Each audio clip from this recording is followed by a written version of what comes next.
প্রিয় বন্ধুগণ, দেখতে পাচ্ছেন ধানের জমিতে বিষ দেওয়া হচ্ছে। তো ধান এত বড় যে বিষ দেওয়া ব্যক্তি ধানের মধ্যে দেখেন হারায় গেছে। আসলে ধান বড় হয়েছে না মানুষ ছোট বোঝা মুশকিল। হ্যাঁ, তো আমি সেই ভিডিওটি ধারণ করছি। দেখতে পাচ্ছেন এগুলা স্বর্ণা জাতের ধান। ধানগুলা খুব চমৎকার হয়েছে, শীষ বাড়ানো শুরু হয়ে গেছে অলরেডি।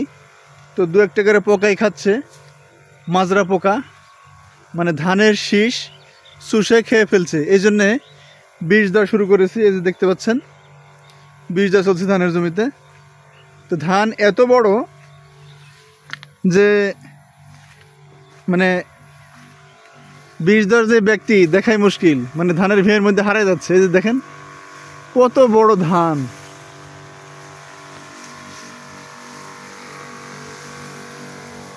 শেষ পর্যন্ত বাইরে হয়েছিস নাকি? হ্যাঁ, কোন দিক? এদিক না এদিক? বাহ, এই ধানগুলা যদি খাড়া থাকে তাহলে আলহামদুলিল্লাহ। যাক, ভিতরে ঢুকা লাগবে না? হ্যাঁ হ্যাঁ, তো এখান থেকে দিলে কি ইয়ে হবে, ধরবে সব?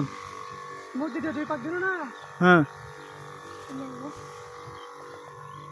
তো এইটা হলো স্বর্ণা জাতের ধান, বীজ দেওয়া হচ্ছে। দেখতে পাচ্ছেন আমি সেই ভিডিওটি আপনাদের ধারণ করে দেখাচ্ছি। রাজশাহী দুর্গাপুর কলনঠিয়া গ্রামের একজন কৃষক রাকিবুল হোসেন ধানে বীজ দিচ্ছেন। তো গ্রামীণ জীবন চ্যানেলের মাধ্যমে এই ভিডিওটি আমি আপনাদের দেখাবো। যদি ভালো লাগে এই ভিডিওগুলো তাহলে সাবস্ক্রাইব করে পাশে থাকবেন। আরও অনেক ভিডিও দেখার অপেক্ষায় ইনশাল্লাহ আমি এই ভিডিওগুলো আপনাদের সুন্দরভাবে উপহার দেওয়ার চেষ্টা করব। ভালো থাকবেন সবাই।